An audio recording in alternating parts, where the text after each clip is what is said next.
안녕하세요 여러분, 성공합시다. 자, 우리는 오늘 민수기 3장을 들어갈 텐데요. 잠깐 돌아보면 1장에서는 병력 조사를 했어요. 그리고 2장에서는 이스라엘 백성이 어떤 형태로 진을 치며 어떻게 행군을 해야 되는지 그 위치를 얘기해 줬어요. 자, 오늘 3장에서는요, 그 행군의 중심은 뭐가 있었죠? 네, 맞아요. 성막이 있었잖아요. 그 성막을 관리하고 운반하는 역할을 하는 레위 사람들에 대해서 말씀하세요.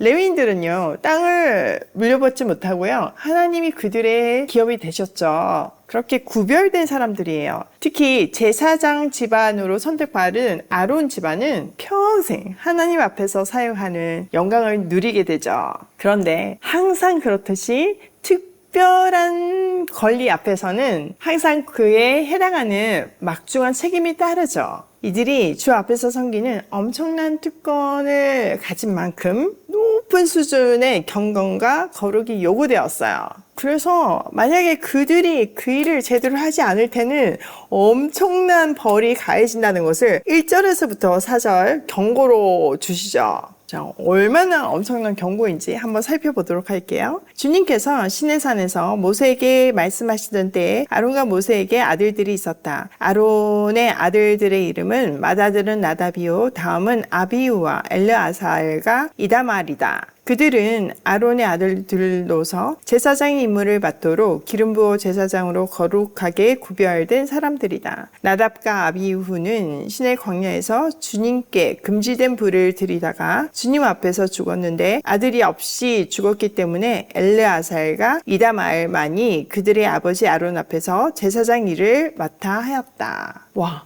하나님이 명령하신 대로가 아닌 다른 불을 들였을 때 그들은 죽었어요. 자, 이렇게 레위 가문에 대해서 말하기 전에 아론 가문에 있었던 슬픈 일, 끔찍한 일을 먼저 언급함으로 해서 그들의 사명이 얼마나 막중하며 그들에게 거룩함이 얼마나 요구되는지를 말씀해 주시는 거죠. 자, 이 일을 간단하게 설명하자면 아론이 첫 대제사장으로 임명되었잖아요. 그래서 그들의 아들은 그 가문이니까 제사장 임무를 맡았어요. 그러나 그의 첫 번째, 두 번째 아들인 나답과 아비후가 하나님의 명령에 불순종해서 정확하게 어떤 불을 바쳤는지는 모르지만 어쨌든 말씀대로가 아닌 다른 불을 바쳐서 죽임을 당했어요. 그러니까 여기서 강조하는 것은 불순종이 얼마나 무슨 죄인지를 알려주고 있는 거죠. 말씀대로 사는 것이 거룩의 근본임을 알려주고 있어요. 그런데 그들은 아들도 없어서 죽었어요. 그래서 그의 동생들이 이 제사장 직무를 감당하는 것을 얘기해주죠. 이것으로 제사장 직무가 얼마나 엄중하고 신성한지를 보여주죠.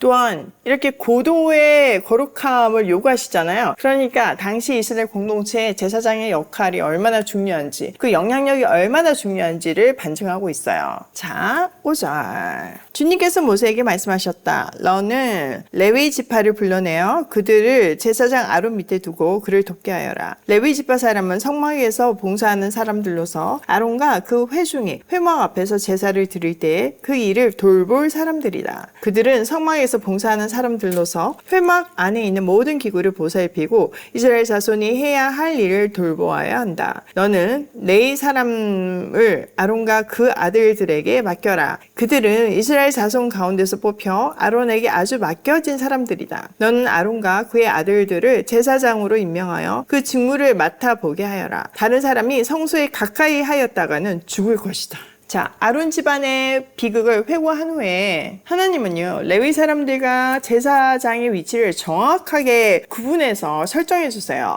서로 혼란이나 분쟁이 없도록 미리 막으신 거죠. 사실 같은 공간에서 일을 하다 보면 그러니까 경계가 무너지기도 하고 그로 인해서 오해가 생기기도 하고 불만도 생길 수 있잖아요. 하나님 그거 아시죠? 그래서 이렇게 선을 분명하게 그어 주심으로 해서 사전에 분쟁을 막으셨어요. 레위 지파 중에서 오직 아론 집안만이 성막을 섬길 수 있고 그들이 진두지휘해야 한대요. 레위 사람들에게 세 가지 임무를 주셨는데요. 첫 번째는 제사장을 돕고, 두 번째는 성막과 도구들을 관리하고, 세 번째는 예배자들을 돕는 거였어요. 혹시나 제사장 영역을 침범할 경우에는 죽게 될 것이라고 아주 강력하게 경고하고 계세요.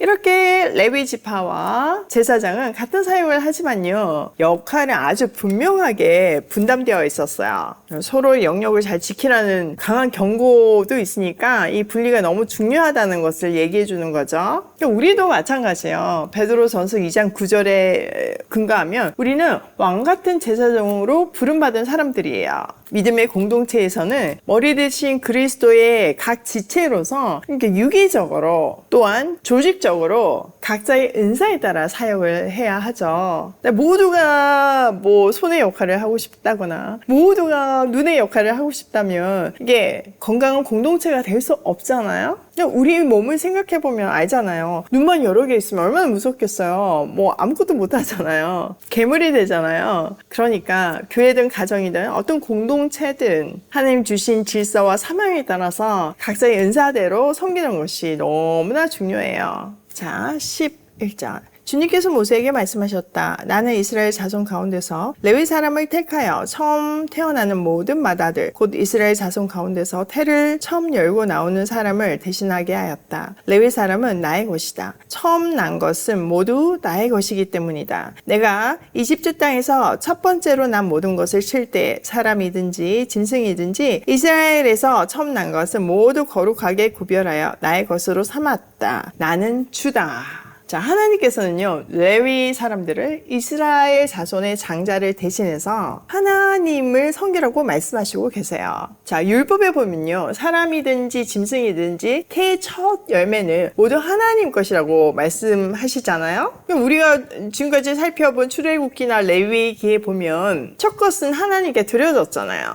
짐승의 경우에는 직접 제물로 바쳐지거나 아니면 정해진 값으로 대속했어요. 반면 사람은 직접 바칠 수는 없잖아요. 그래서 정해진 어떤 값에 따라서 규율에 따라서 대속했죠. 자, 이렇게 하는 이유가 유월절을 기념하기 위해서래요. 유월절이 뭔가요? 출애굽할 때 이집트에 내린 마지막 재앙으로 이집트 사람들의 첫 소생 그리고 짐승의 첫 것들이 다 죽었잖아요. 그런데 이스라엘 장자는 죽지 않았어요. 왜? 어떤 사인 때문에? 네, 맞아요. 그리스도를 예표하는 유월절 어린 양의 피로 그 문지방에 발음으로 해서 대속했기 때문이에요. 그것을 잊지 말아야 했기 때문에 첫 것을 드리라고 하는 거죠. 자, 12절에 보니까 이스라엘 자손의 장자를 대신해서 레위 사람들이 하나님의 전에 머물면서 하나님을 섬긴대요. 그렇기 때문에 그들의 생계를 나머지 사람들이 책임져야 되는 거죠. 사실 우리가 먹고 사는 일을 하다 보면 집중할 수가 없잖아요. 그래서 레위 사람들은 온전히 하나님이 맡기신 성막을 관리하고 예배를 드리고 예배 드리는 사람을 돕고 또 말씀을 가르치는 역할에 올인할 수 있도록 재정적인 후원을 하라는 말씀이에요. 하나님은 레위 지파가 나의 것이라는 말을 두 번이나 반복하면서 강조하세요. 자, 오늘 내용을 우리 삶에 한번 적용을 해보면 첫 번째, 말씀대로 섬겨야 된다. 하나님의 명령 위에 자기가 맞다는 그 논리 하에 다른 부를 들인 나답과 아비후가 아주 중요한 모델이에요. 경고의 모델이요. 사실 그게 선악과 개념이잖아요. 그러니까 우리도 늘 하나님 말씀, 그 선악과 말씀 앞에서 하나님 말씀 위에 내 뜻을 듬으로 해서 반역하는 그 불순종의 죄를 저지르면 안 돼요. 두 번째, 질서와 협력이 중요하다. 그러니까 일을 하다 보면 서로 혼란과 갈등이 생길 수밖에 없어요. 우리 다 연약한 존재니까요. 그럴 때 하나님은 그런 것들을 방지하기 위해서 이렇게 질서와 협력이 중요하다는 사실을 성경 곳곳에서 말씀해 주고 계세요. 질서와 협력을 통해서 아름답게 연합하는 가정과 교회와 또 모든 공동체가 되면 좋겠어요. 우리 오이 패밀리도요. 세 번째, 우리는 하나님께 드려진 존재이다. 레위인들이 이스라엘을 대신해서 하나님께 드려진 존재였잖아요. 우리도 마찬가지예요. 그리스도를 통해서 하나님께 드려진 삶을 사는 존재예요. 우리의 헌금뿐만 아니라 우리의 삶 자체가 하나님이 기뻐하시는 산 제사가 되는 것이 우리의 삶의 태도이자 부르심이에요. 우리의 물질, 시간, 재능이 정말 하나님이 기뻐 받으시기에 합당한 제물로 바쳐지고 있는지, 온전히 드려지고 있는지를 체크해서 하나님이 기뻐하시고 사랑하시는 그런 멋진 하나님의 자녀로서의 삶 살기로 해요.